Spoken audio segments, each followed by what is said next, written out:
여호와의 이름을 찬양할지어다. 그의 이름이 홀로 높으시며 그의 영광이 땅과 하늘 위에 뛰어나심이로다. 그가 그의 백성의 뿔을 높이셨으니 그는 모든 성도 곧 그를 가까이 하는 백성 이스라엘 자손에 찬양받을 이시로다. 아멘. 코로나가 여전히 기승을 부리는 세상 속에서 지난 한 주간도 하나님 은혜로 살았고, 오늘은 하나님의 특별하신 은총 가운데 하나님 앞에 나와 예배할 수 있으니 진심으로 감사를 드립니다. 오늘도 오직 하나님의 이름만을 높여드리며 전심으로 이 예배를 올려드립니다. 우리 예배를 기쁘게 받아 주시옵소서. 주 예수 그리스도의 이름으로 기원드리옵나이다. 아멘. 1장 찬송입니다.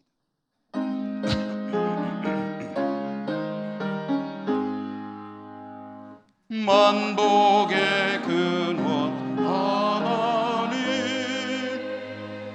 온 백성 찬송 드리고 저 천사여 찬송하세. 찬송 성부 성자 성령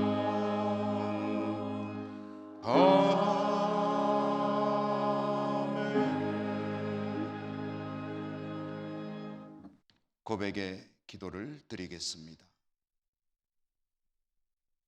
죄 중에 살면서도 죄인 줄 모르고 살았습니다. 죄인 것을 알면서 아닌 채 모르는 채 하며 산 때도 있었습니다. 나만이 의인인 것처럼 쉽게 판단하며 살았음도 고백합니다. 주님의 은혜가 무색하여지게 만드는 때도 있었습니다. 주님, 저희들의 연약함과 불쌍, 모자람을 불쌍히 여겨 주시옵소서. 오래 참으시고 기다려 주시는 주님의 은총을 다시 한번 베풀어 주시옵소서. 이 시간에 계속해서 하나님과 저희들 자신만이 아는 모든 은밀한 죄와 허물들 침묵 가운데 고백합니다.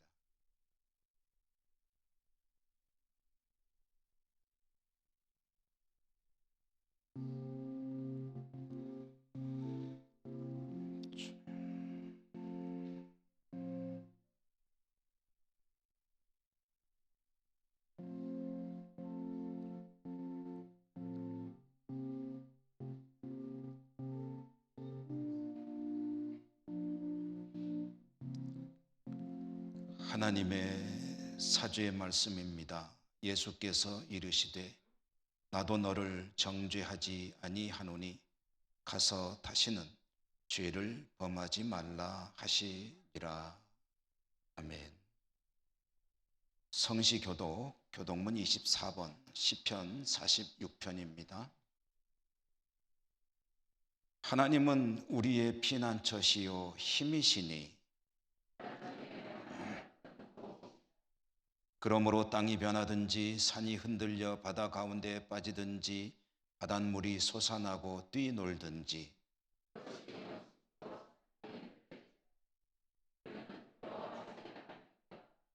한 시내가 있어 나뉘어 흘러 하나님의 성 곧 지존하신 이의 성소를 기쁘게 하도다.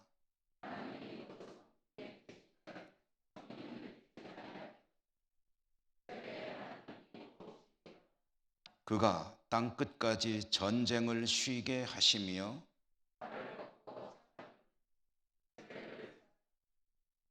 이르시기를 너희는 가만히 있어 내가 하나님 됨을 알지어다.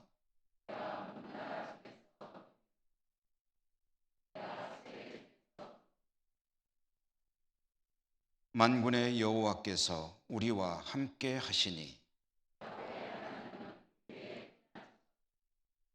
아멘. 사도신경 신앙 고백합니다. 나는 전능하신 아버지 하나님, 천지의 창조주를 믿습니다. 나는 그의 유일하신 아들, 우리 주 예수 그리스도를 믿습니다. 그는 성령으로 잉태되어 동정녀 마리아에게서 나시고 본디오 빌라도에게 고난을 받아 십자가에 못 박혀 죽으시고 장사된 지 사흘 만에 죽은 자 가운데서 다시 살아나셨으며 하늘에 오르시어 전능하신 아버지 하나님 우편에 앉아 계시다가 거기로부터 살아있는 자와 죽은 자를 심판하러 오십니다. 나는 성령을 믿으며 거룩한 공교회와 성도의 교제와 죄를 용서받는 것과 몸의 부활과 영생을 믿습니다. 아멘. 549장입니다.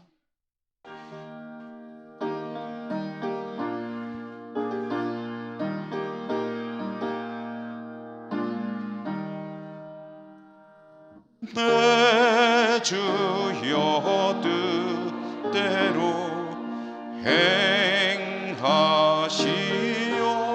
행하시옵소서. 몸과 영혼을 다 주께 드리니 이 세상 돌아간 주 인도하시고 날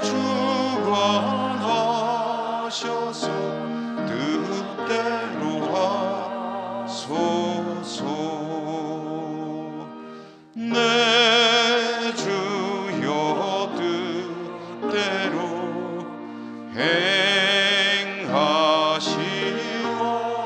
행하시옵소서. 근심 중에도 낙심케 마소서. 주림도 때로는 울기도 하셨네. 날 주관하셔서 뜻대로 하소서. 내 주여 뜻대로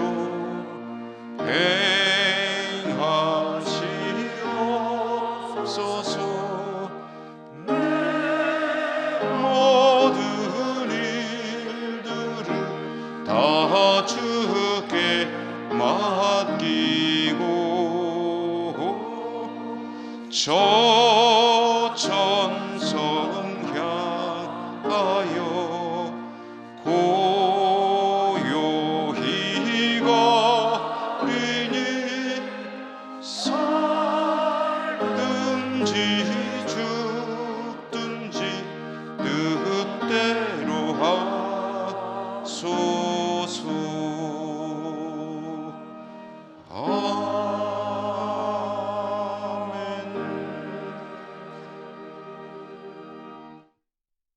황칠환 장로님 기도 인도하시겠습니다.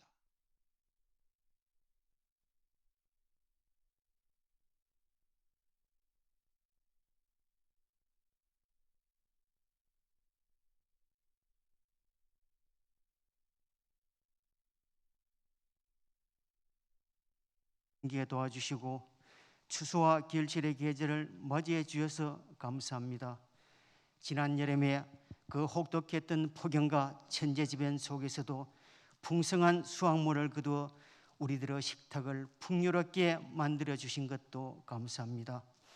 하박국 선지자가 하나님께 기도드린 것 같이 우리들도 감사와 기쁨으로 하나님의 성호를 찬양하며 하나님께 감사 기도를 올려드립니다. 비록 포도나무에 열매가 없으며 밭에 먹을 것이 없으며 외양간에 소가 없으며 우리의 기도 응답이 늦게 이루어지거나 우리의 바람이 이루어지지 않을지라도 우리들은 하나님을 믿으며 신뢰하며 하나님 말씀대로 살아갈 것을 소망합니다. 저희들이 올려드린 예배를 기쁘게 받아주시옵소서. 고마우신 주님, 결실의 계절을 함께하면서 우리 교회와 각 부서와 가정에서는 이런 부분부터 정성껏 씨앗을 뿌렸습니다. 많은 어려움과 고난이 함께했던 힘든 한 해였지만 하나님이 인도하시는 대로 내가 노력한 만큼 결실을 거두는 겸손함을 가지게 도와주시고, 추수할 곡식은 많으나 일꾼이 적다는 주님의 말씀을 묵상하며 주님께서 바라고 원하시는 곳에 더 많은 일꾼과 사랑의 열매가 맺혀지도록 은혜 내려 주시옵소서. 구원의 주님, 세상은 하루가 다르게 변하고 있고 악한 영들은 더욱 교묘하고 음흉한 방법으로 교회와 나라와 가정을 위협하고 있습니다. 이념과 정치와 권력 앞에 도덕과 양심은 무너지고 나라와 교회와 신앙조차도 흔들리고 있습니다.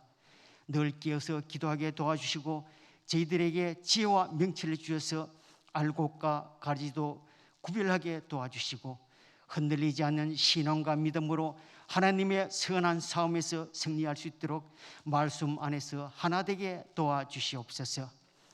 어렵고 힘든 시기에 교회를 이끌어 가시는 담임 목사님과 모든 교육자님들 그리고 당회원들에게 지혜와 영성의 은혜를 주셔서 교회와 성도님들과 이웃을 잘 보살피게 도와주시고, 특별히 한 해 동안 영주 노예를 섬기시는 담임 목사님께 건강과 안전을 지켜주시고 하나님의 귀한 사명을 잘 감당하시도록 늘 함께하여 주시옵소서.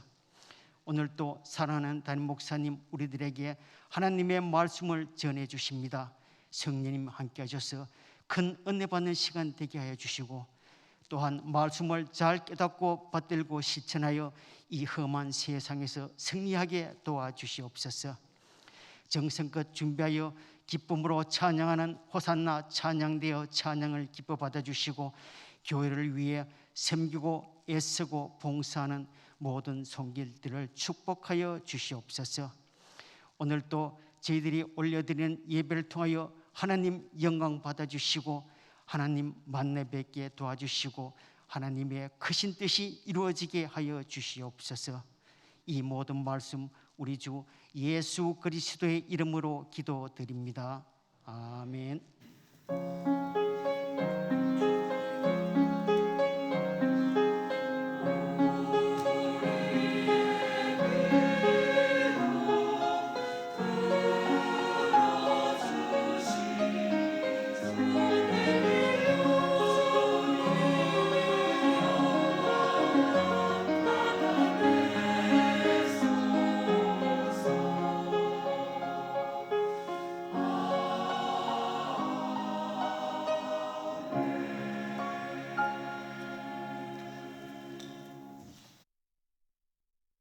오늘 하나님께서 주시는 말씀을 봉독하겠습니다.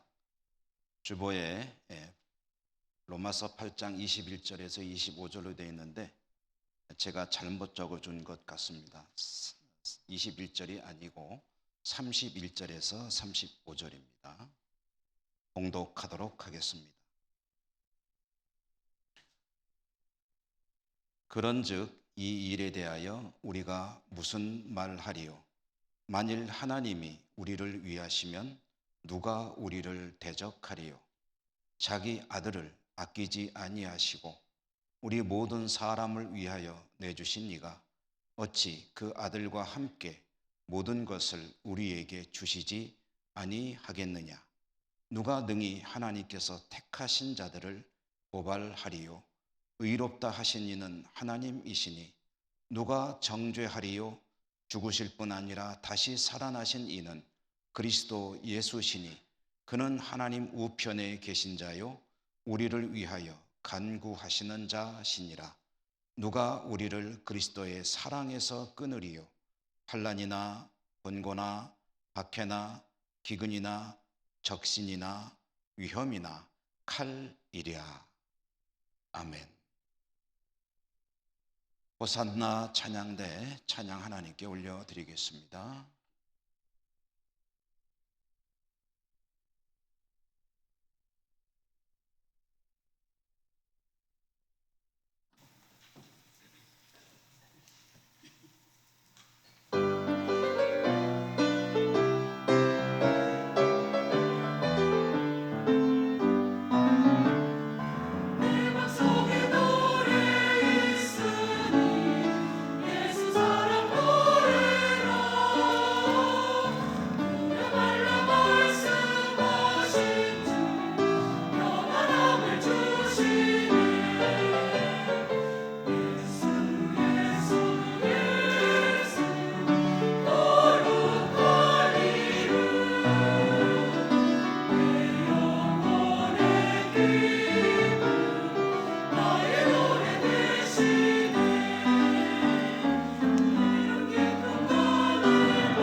아멘.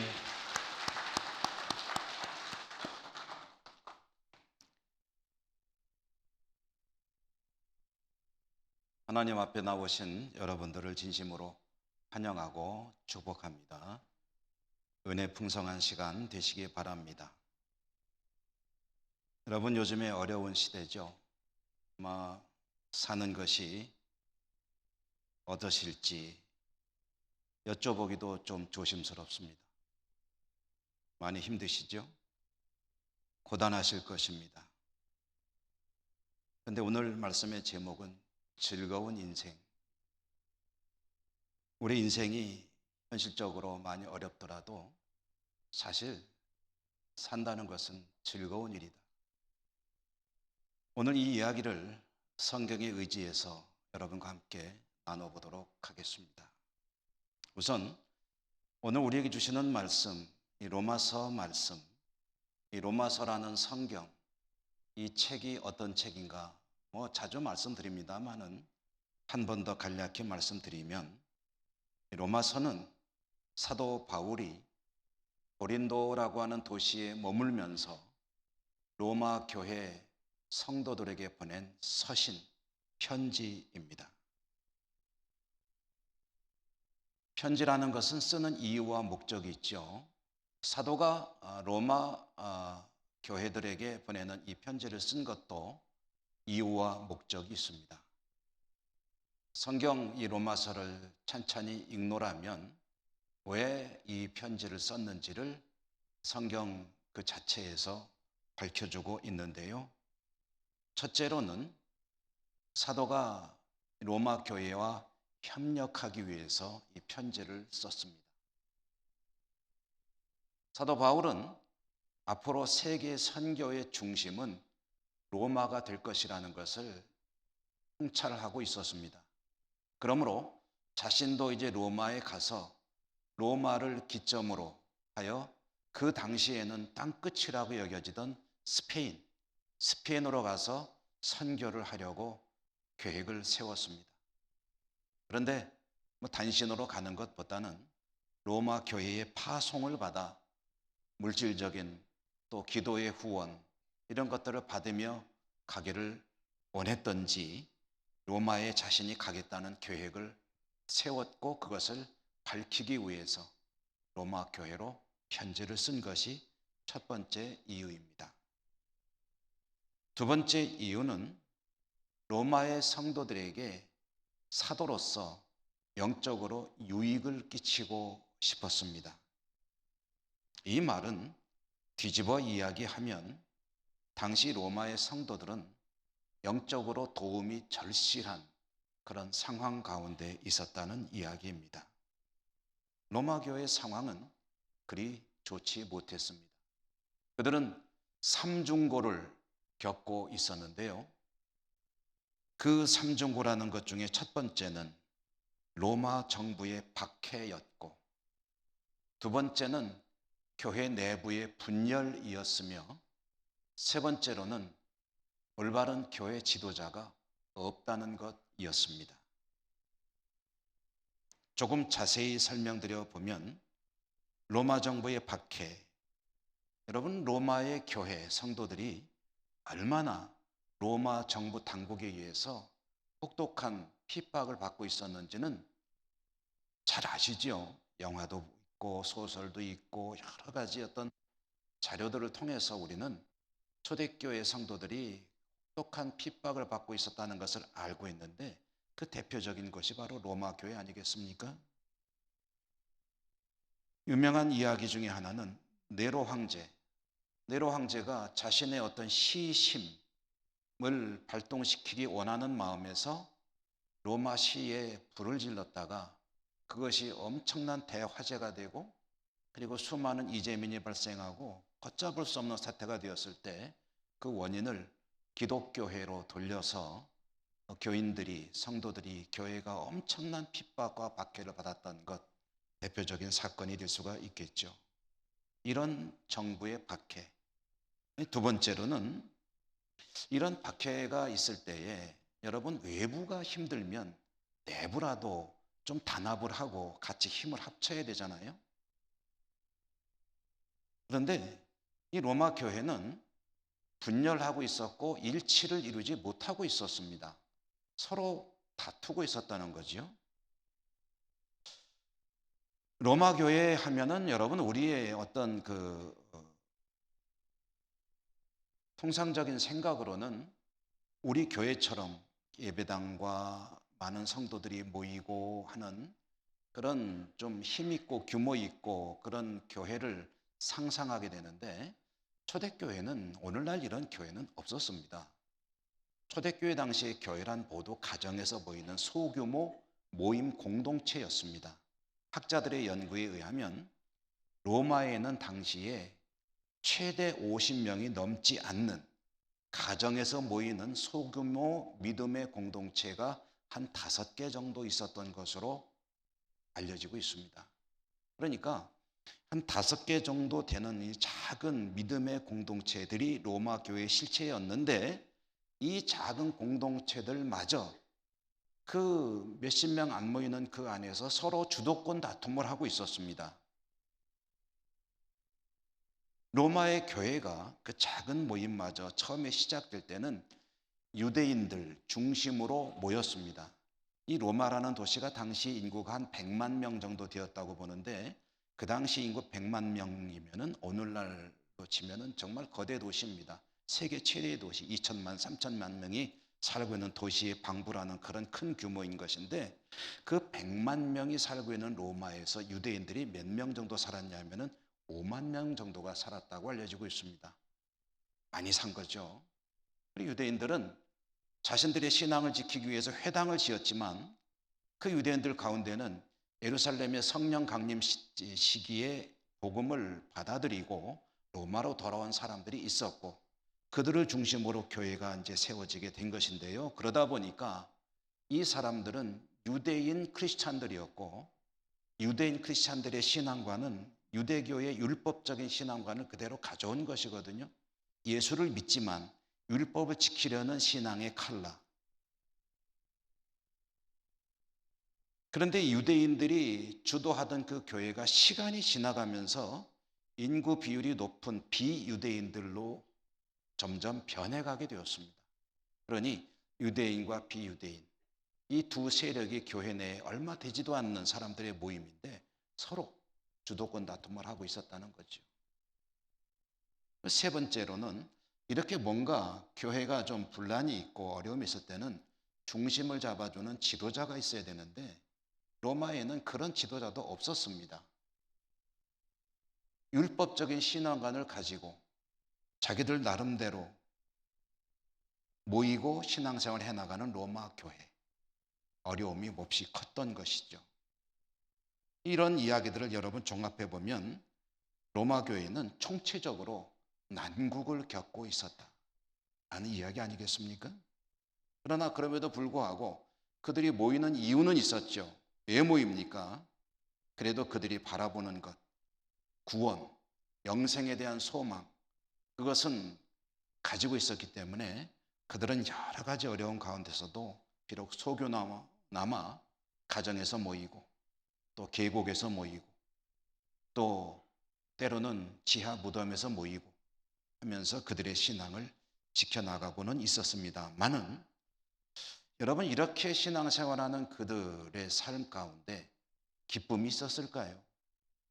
즐거움이 있었을까요? 주 예수 그리스도를 구주로 믿고 살아가는 사람들이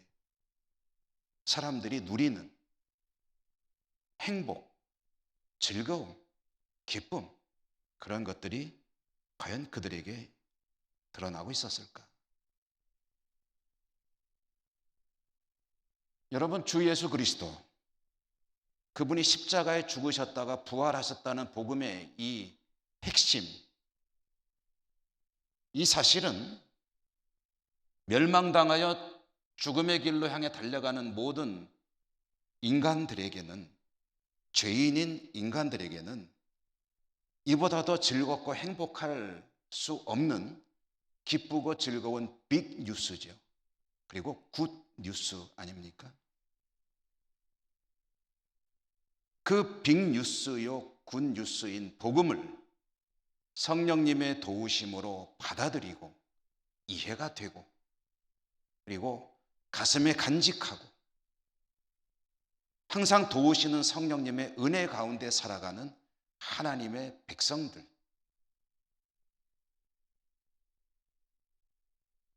성령의 능력과 도우심을 힘입어 복음을 간직한 채 살아가는 믿음의 사람들, 그 사람들이 살아가야 하는 삶의 모습은 어떤 것이어야 합니까?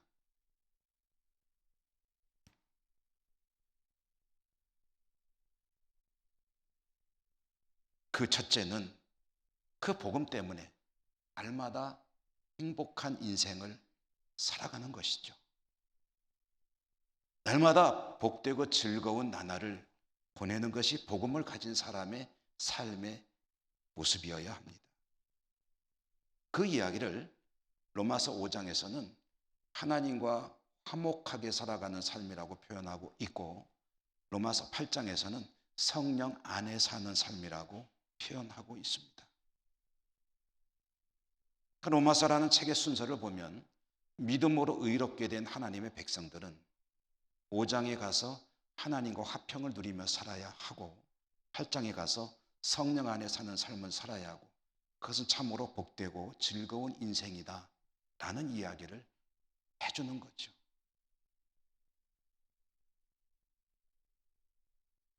로마교회 성도들, 그들은 현실의 삶이 아무리 팍팍해도 또 교회의 일원이라는, 구성원이라는 이유로 주 예수 그리스도를 나의 구주로 고백한다는 이유로 여러 가지 어려움을 겪고 있다 하더라도 그들이 가지고 있는 복음 때문에 늘 소망이 있고 힘이 나고 담대하고 즐겁고 기쁘고 행복한 그런 삶을 살아가는 것이 논리적인 귀결입니다. 그게 맞는 얘기예요. 이 안에 그 어마어마한 뉴스를 가지고 살아간다면 하루하루가 즐거운 거예요. 행복합니다. 물론 여러 가지 어려움 때문에 순간순간 고통스럽고 아프고 슬프고 두려울 수 있겠지요. 그러나 그것이 오래 가는 게 아니에요. 복음에 의해서 그것들은 얼마 안 가서 싹 사라지고 복음이 주는 기쁨, 행복함을 가지고 살아가기 때문에 하루하루의 삶이 날마다 즐거운 인생인 것이죠. 오늘 우리에게 주신 말씀도 그 이유를 설명해 주는 그런 말씀 중에 하나입니다. 하나님은 그 백성들을 사랑하십니다.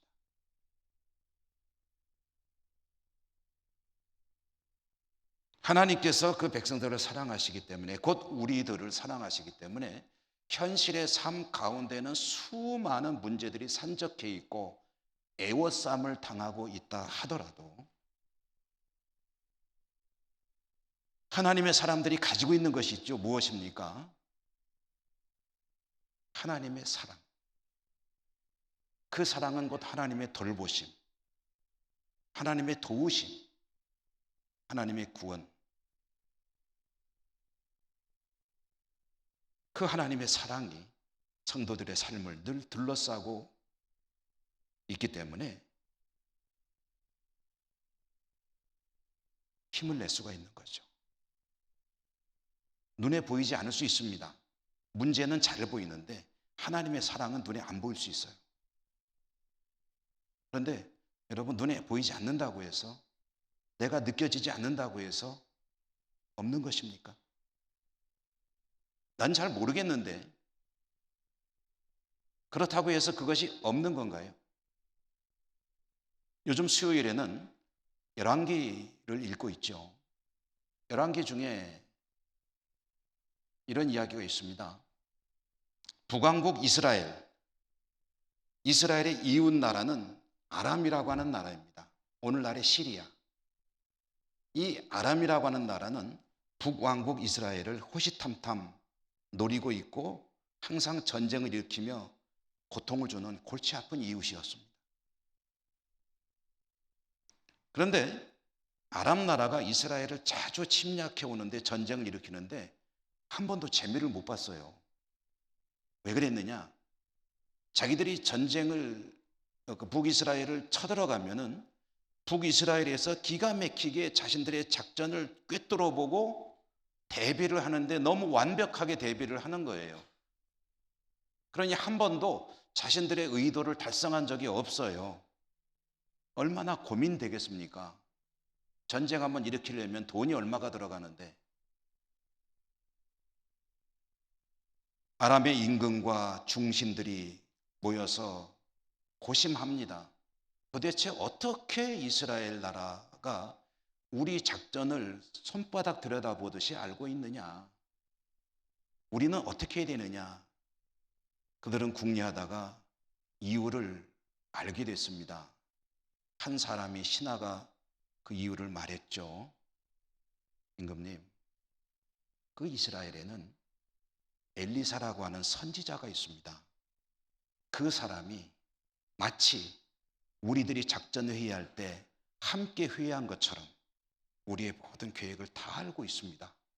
그러니 우리가 아무리 엄청난 작전을 꾸미고 기가 막힌 묘한 전술을 짜더라도 다 알고 대비하는데 무슨 수로 이깁니까? 아람 나라의 임금과 신하들이 다시 궁리를 합니다. 그럼 어떡할까? 방향을 바꿉시다. 먼저 엘리사를 제거합시다. 아람의 군대가 특공대였겠죠. 적지 않은 군대가 야밤에 밤에 엘리사가 살고 있는 마을로 습격을 합니다. 그래서 엘리사가 살고 있는 고을을 맹둘러 포위를 했습니다. 그런데 아침이 되었습니다. 엘리사의 종인 게하시라고 하는 사람이 아침에 일어나서 아이고 잘 잤다 이랬겠죠. 그러고서 이제 마당으로 나왔는데 그의 눈에 아람 나라의 군대가 자기가 사는 고을을 맹둘러 포위하고 있는 것이 보입니다. 화들짝 깜짝 놀래가지고 집으로 뛰어 들어갔죠. 그리고 선지자님 큰일 났습니다. 왜 그렇게 법석이냐? 지금 아람 나라의 군대가 우리 성을 포위하고 있는데 틀림없이 선지자님을 해치러 온 겁니다. 큰일 났습니다. 진정해라, 조용해라. 엘리사가 선지자가 하나님께 기도를 하는데 그 기도의 내용이 뭐냐면요. 하나님, 이 사람의 눈을 떠서 보아야 할 것을 보게 해 주십시오. 사환이 그 기도에 눈이 떠졌습니다. 그랬더니 안 보이던 게 보입니다. 무엇이었습니까? 아람 군대가 삥 둘러싸고 있는 것밖에 안 보였었는데 하나님의 불말과 불병거가 산에 가득하여 하나님의 사람을 보호하고 있는 것을 볼 수 있게 되었습니다. 믿음으로 살아가는 사람은 무엇을 보는 사람입니까? 세상의 현실이 아무리 힘겹고 거대한 장벽과 같이 내 앞을 가로막고 있을지라도 그 너머에 있는 하나님의 손을 보는 사람입니다. 세상의 손이 아무리 커도 하나님의 손이 더 크시고 세상의 바람이 아무리 거세도 하나님의 입김이 더 강하시고 세상의 흑암이 아무리 짙어도 하나님의 빛이 한 줄기만 비치면 거기에 암흑이 물러가게 됩니다. 그 어떤 시련과 고난, 그것도 사실은 그 자체가 하나님의 섭리 안에서 움직이는 것이기 때문에 하나님께서 컨트롤하지 않는 것이 하나도 없습니다. 그러므로 이 놀라운 것들을 눈으로 보며 살아가는 사람에게는 무엇이 있습니까? 평강이 있습니다. 그리고 희락이 있습니다. 마음의 평정을 유지할 수 있고 즐거운 마음을 잃지 않을 수 있다는 것이죠. 오늘 말씀의 제목을 즐거운 인생이라고 지었는데요. 이 즐거운 인생이라는 것은 제가 오래전에 보았던 한 영화의 제목이기도 합니다. 아마 보신 분도 계신가 봐요. 근데 이 영화가 즐거운 인생이라는 이 영화가 우리나라 영화인데 뭐 그렇게 유명한 영화도 아니고 기생충처럼 무슨 상을 크게 받은 영화도 아니고 평범한 사람들의 살아가는 이야기를 잔잔하게 영상화한 그런 영화인데요. 제 마음속에는 인상 깊게 남아있는 영화 중에 하나입니다. 스토리가 대체로 이런 건데요. 삶이 힘겹고 몹시 고단한 그런 세 사람의 중년 남성이 있습니다. 회사에서 퇴직해서 집에서 아내의 눈치를 보며 살아가는 사람도 있고, 가족을 해외로 보내고 기러기 아빠로 살아가는 사람도 있고, 그리고 이것저것 닥치는 대로 일하며 가족들을 위해 정말 열심히 사는 그런 사람도 있고, 대체로 그들은 자신들의 삶을 열심히 살려는 그런 자세가 있고 또 그렇게 노력하고 있습니다. 그런데 삶은 그런 그들의 노력을 비웃듯이 힘겹기만 합니다. 얼마나 힘든지 몰라요. 그렇게 살아가는 그들에게 희망이 있을까? 어디서 즐거움을 찾을 수 있을까? 그런데 한 가지 탈출구가 있었습니다. 그것은 그들이 젊었을 때부터 친구인데, 대학 때부터 친구인데, 대학생 시절에 그 친구들이 함께 그 밴드를 결성해서 활동을 했던 적이 있는 그런 사람들이거든요. 그들은 젊은 시절의 기억을 되살려서 그 당시 열정을 불살랐던 그 밴드 활동을 다시 한번 해보기로 작정을 합니다. 어려움이 한두 가지가 아니에요. 첫째로 가족들이 미쳤냐? 제정신이냐? 밴드? 해가면서 비웃죠. 또 뭐 이것저것 준비하고 추진해 나가는데 제대로 되는 게 하나도 없습니다. 그렇지만 그들은 그 모든 난관을 뚫고 연주회를 열어서 성공적으로 연주회를 개최하게 되고, 그리고 기쁨을 얻게 되고 가족들과도 틀어졌던 관계가 회복이 되는 그런 이야기인데요. 그 영화를 보면서 그런 생각을 했습니다. 도대체 이 감독이 어떤 의도로 이런 영화를 만들었을까? 아마 감독은 이런 질문을 던진 것 같아요. 인생의 즐거움이 어디에 있는 것일까? 그리고 영화를 통해서 대답한 것 같습니다. 아마 자신이 정말 기쁘고 즐거운, 행복한, 하고 싶은 일을 할 때 그것이 인생의 즐거움이 아니겠느냐. 그러므로 자신이 하고 싶은 일을 하는 것이 즐거운 인생을 사는 길이 될 것이다. 아마 그런 대답을 주려고 한 것이 아닌가 싶습니다. 저나 여러분 같은 주 예수 그리스도를 구주로 모시고 믿고 살아가는 성도들에게 정말 하고 싶은 일이 뭐냐고 물어본다면 여러분 뭐라고 대답하겠습니까? 뭐가 제일 하고 싶으세요? 제일 큰 소망이 무엇입니까? 아마 믿음 생활을 하시고 믿음이 어느 정도 자리가 잡히신 분들은 이렇게 대답하실 거예요. 하나님 앞에 복받는 삶을 살고 싶다. 하나님 앞에 믿음으로 인정받는 삶을 살고 싶다. 하나님 앞에 강하고 견고한 믿음으로 말씀에 합당하게 살아 하나님께 칭찬받는 나의 일생의 믿음의 여정이 되기를 원한다. 막 이런 대답을 하실 겁니다. 다만 그런 마음은 있지만 삶의 현실이 고단해서 그렇게 하고 있지 못할 뿐인 것이죠. 삶의 현실이 가로막고 있는 장벽들 때문에 하고 싶은 소원대로 믿음 생활을 잘하고 있지 못하다 하더라도 만약에 과감하게 그 삶에 덤벼들어서 그렇게 살아갈 수만 있게 된다면 동시에 즐겁고 행복한 그런 삶을 살아갈 수 있을 것입니다.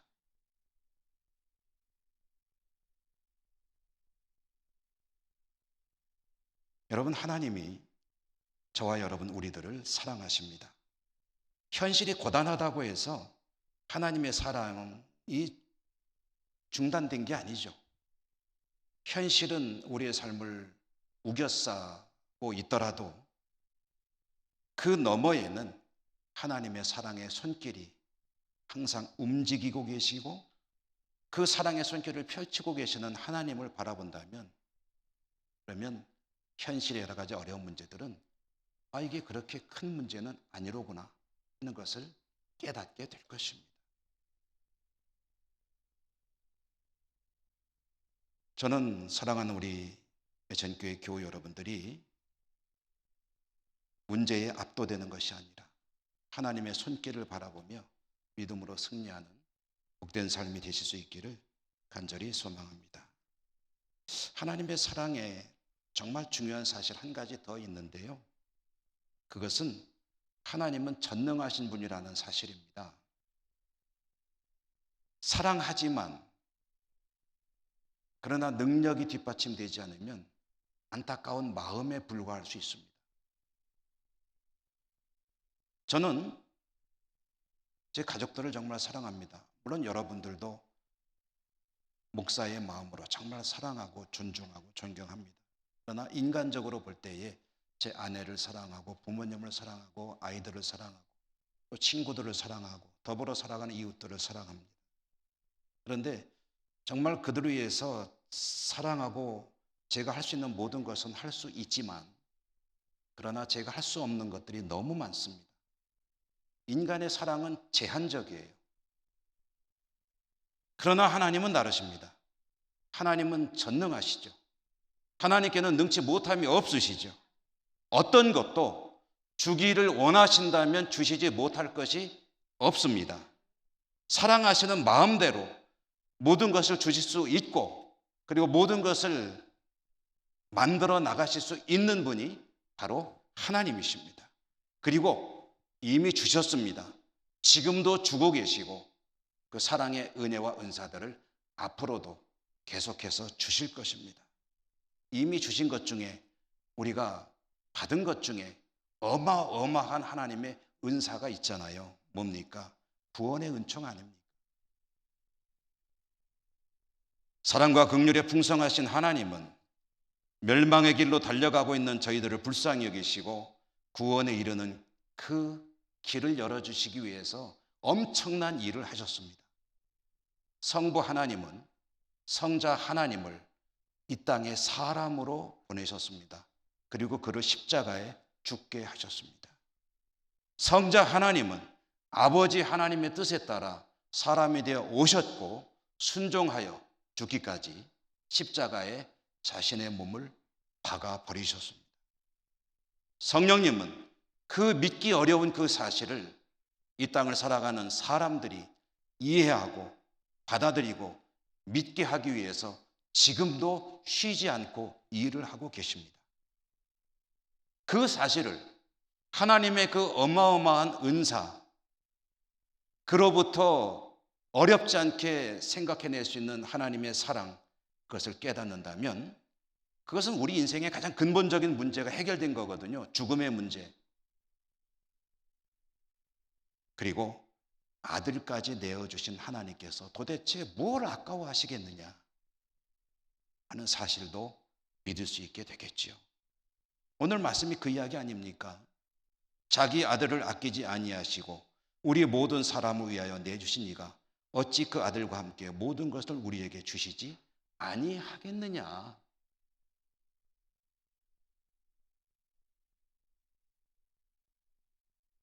어떤 환난도 기근도 시련도 곤고와 위험과 심지어 폭력도 그 하나님의 사랑을 막을 수는 없다.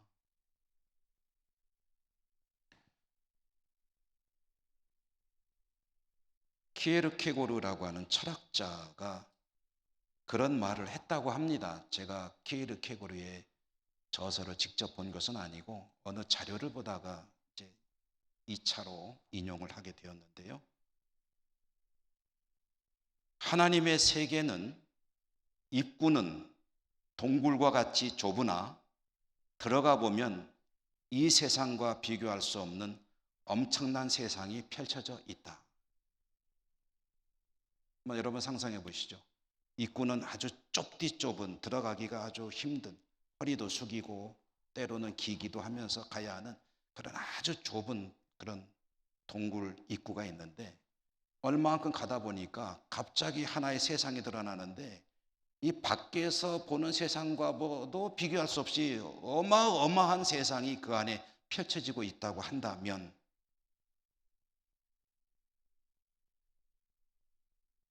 그런데 하나님의 나라가, 하나님의 세계가 그와 같은 것이라는 거예요. 사실 그렇죠. 주님께서 이미 예고하셨습니다. 믿음으로 사는 것은 좁은 문, 좁은 길을 가는 것이다. 어렵다는 거죠. 그러나 그 뒤에는 영광스러운 하나님의 나라가 있고 그 나라를 바라보며 그 길을 걸어가야 한다라는 것을 말씀하셨죠. 오늘 우리가 로마서 말씀을 받았는데, 로마서 8장 조금만 앞으로 가보면 18절에도 이런 말씀이 있습니다. 현재 우리의 고난은 장차 나타날 영광과 비교할 수 없도다. 저와 여러분 지금은 좁다란 입구를 지나가고 있다고 해야 할 것 같습니다. 좁다란 입구를 지나가다 보니 무릎이 깨지고 머리가 부딪히고 살갗이 찢기고 하는 어려움을 겪고 있습니다. 그러나 그 좁은 통로를 지나서 더 들어가서 하나님께서 우리에게 주시고자 하는 나라에 다다르게 되면 그 나라는 이 세상과는 비교할 수 없는 엄청난 곳이라는 것을 철학자가 비유로 들려주었죠.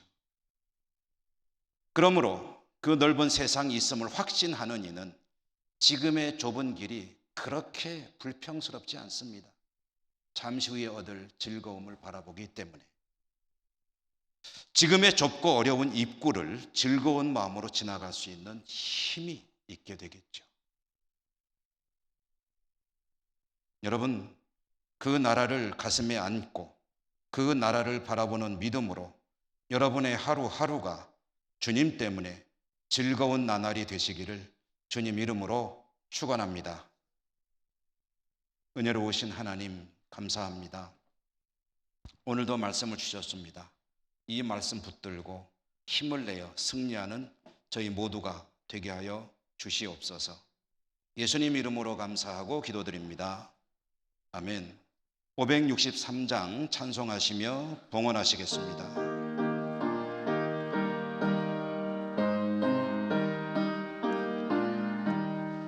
예수 사랑하심을 성경에서 배웠네.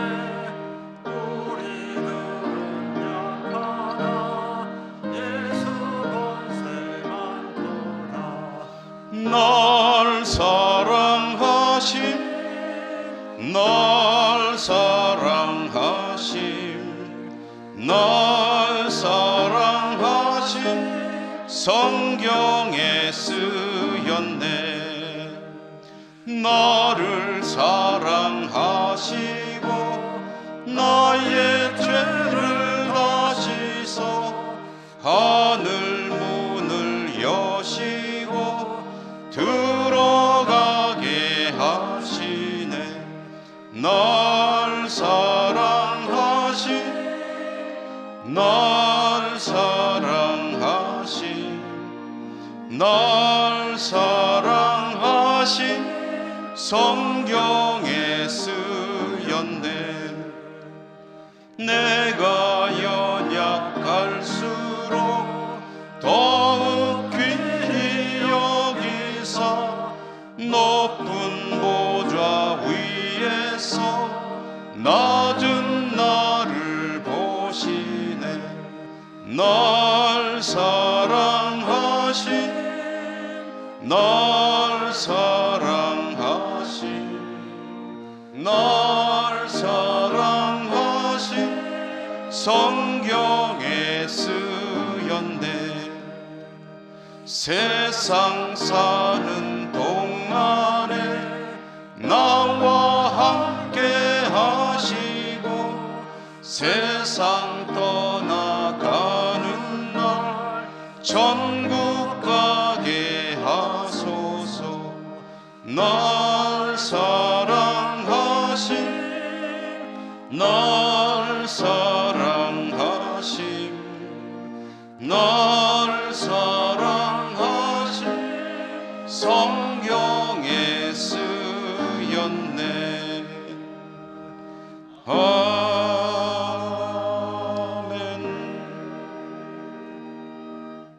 자비로우신 하나님, 오늘도 저희들이 하나님 앞에 나와 예배드릴 수 있는 은총 주셨으니 감사하고, 예배하러 나오면서 예물을 가지고 올 수 있도록 저희들의 삶에 물질 주신 것을 감사합니다. 모든 것이 하나님께서 주시는 것입니다. 마땅히 구별하여 올려드릴 부분을 오늘도 정성껏 거룩하게 구별하여 가지고 나왔습니다. 올려드립니다. 기쁘게 받아 주시옵소서. 하나님 나라 확장에 하나님의 영광 드러나는 일에 복되게 쓰이는 예물이 되게 하시고, 저희들의 삶은 날마다 믿음으로 승리하는 삶이 되게 하시며 즐거운 나날 될 수 있도록 은혜와 은사를 더하여 주시옵소서. 예수님 이름으로 감사하고 기도드립니다. 아멘.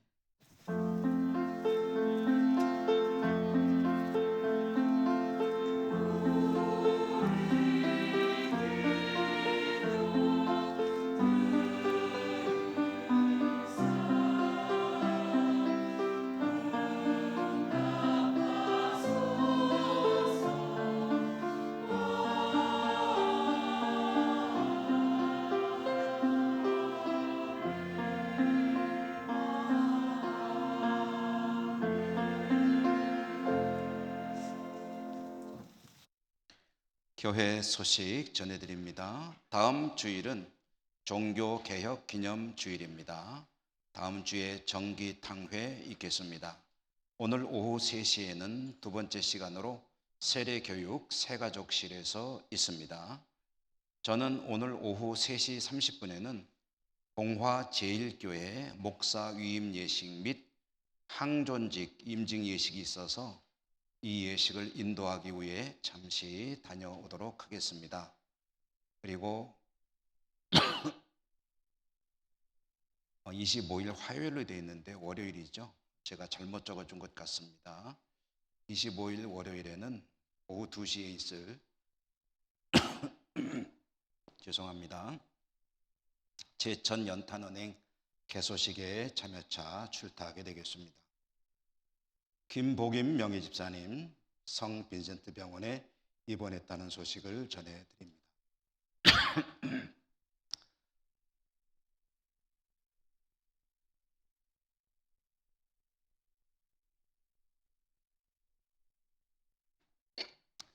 우리 곁에 계신 분들하고 인사하시며 일어나겠습니다. 사랑합니다. 축복합니다. 저쪽으로 보고 가시죠.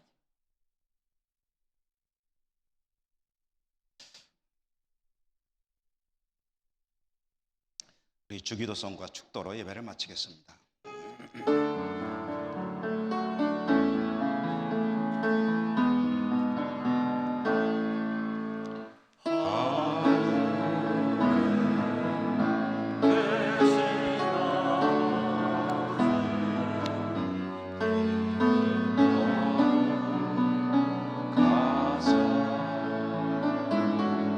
주님 나라 임하시고 뜻이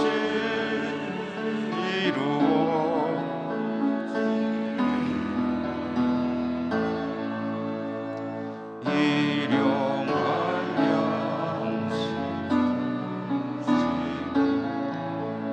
우리들의 근대 다 용서하시고 또 시험에 들게 마시고 악에서 구원하소서. 내게 주의 나라 주의 권세 주의 영광 영원히 아멘.